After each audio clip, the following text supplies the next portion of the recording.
Dante's Inferno, Canto 2. Summary. The Descent. It is evening of the first day, Friday. Dante is following Virgil and finds himself tired and despairing. How can he be worthy of such a vision as Virgil has described? He hesitates and seems about to abandon his first purpose. To comfort him, Virgil explains how Beatrice descended to him in limbo and told him of her concern for Dante. It is she, the symbol of divine love, who sends Virgil to lead Dante from error. She has come into hell itself on this errand, for Dante cannot come to divine love unaided. Reason must lead him. Moreover, Beatrice has been sent with the prayers of the Virgin Mary, compassion, and of Saint Lucia, divine light. Rachel, the contemplative life, also figures in the heavenly scene which Virgil recounts. Virgil explains all this and reproaches Dante. How can he hesitate longer when such heavenly powers are concerned for him? And Virgil himself has promised to lead him safely. Dante understands at once that such forces cannot fail him, and his spirits rise in joyous anticipation.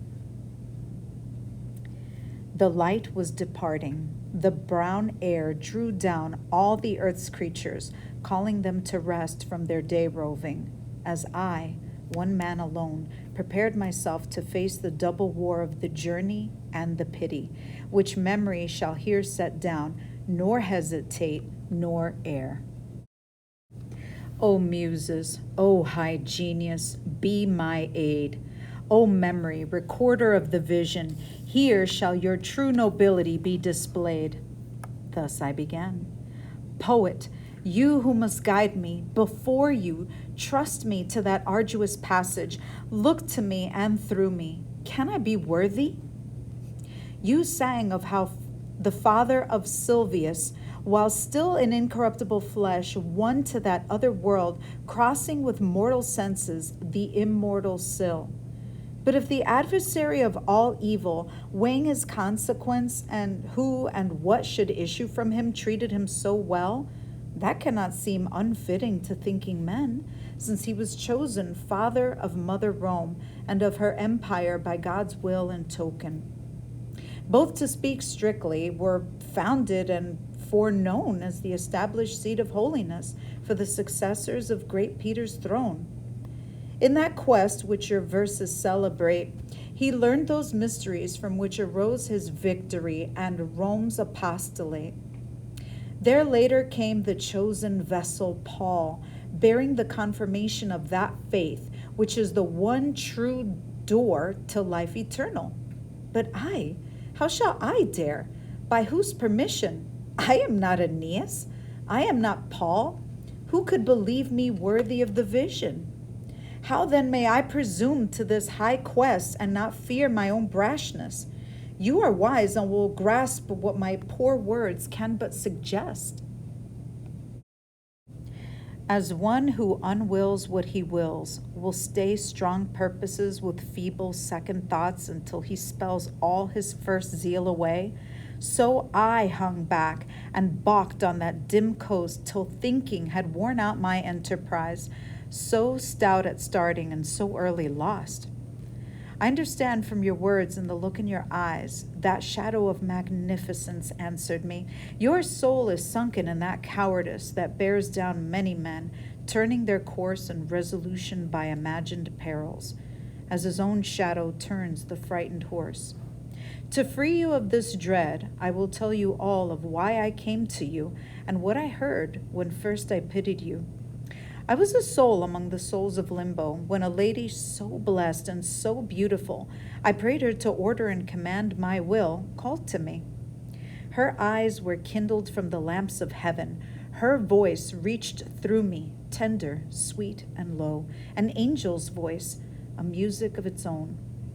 O gracious Mantuan, whose melodies live in earth's memory, and shall live on till the last motion ceases in the skies, my dearest friend and fortune's foe has strayed onto the friendless shore and stands beset by such distresses that he turns afraid from the true way, and news of him in heaven rumors my dread that he is already lost. I come afraid that I am too late risen. Fly to him, and with your high counsel, pity, and with whatever need be for his good and soul salvation, help him and solace me. It is I, Beatriz, who send you to him. I come from the blessed height for which I yearn. Love called me here. When amid seraphim I stand again before my Lord, your praises shall sound in heaven. She paused, and I began, O Lady, of that only grace that raises feeble mankind with its mortal cycle, above all other works, God's will has placed within the heaven of the smallest circle. So welcome is your command that to my sense, were it already fulfilled, it would yet seem tardy. I understand and am all obedience. But tell me, how do you dare to venture so far from the wide heaven of your joy to which your thoughts yearn back from this abyss? Since what you ask, she answered me, probes near the root of all, I will say briefly only how I have come through hell's pit without fear, knowing then, O waiting and compassionate soul, it is to fear which has the power to harm, and nothing else is fearful even in hell. I am so made by God's all-seeing mercy, your anguish does not touch me, and the flame of this great burning has no power upon me. There is a lady in heaven, so concerned for him, I send you to, that for her sake the strict decree is broken. She has turned and called Lucia to her wish and mercy, saying, Thy faithful one is sorely pressed. In his distresses, I commend him to thee.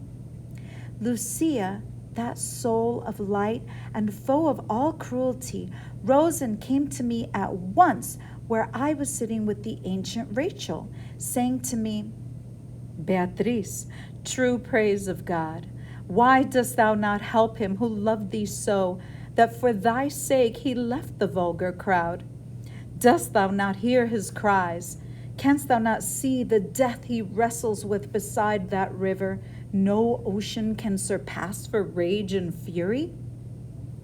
No soul of earth was ever so rapt to seek its good or flee its injury as I was when I heard my sweet Lucia speak, to descend from heaven and my blessed seat to you, laying my trust in that high speech that honors you and all who honor it. She spoke and turned away to hide a tear that, shining, urged me faster. So I came and freed you from the beast that drove you here, blocking the near way to the heavenly height. And now what ails you? Why do you lag? Why this heart-sick hesitation and pale fright when 3 such blessed ladies lean from heaven in their concern for you, and my own pledge of the great good that awaits you has been given? As flowerlets drooped and puckered in the night, turn up to the returning sun and spread their petals wide on this new warmth and light, just so my wilted spirits rose again, and such a heat of zeal surged through my veins that I was born anew. Thus I began, Blessed be that lady of infinite pity, and blessed be thy taxed and courteous spirit that came so promptly on the words she gave thee. Thy words have moved my heart and its first purpose. My guide, my Lord, my master, now lead on. One will shall serve the 2 of us in this. He turned when I had spoken, and at his back I entered on that hard and perilous track.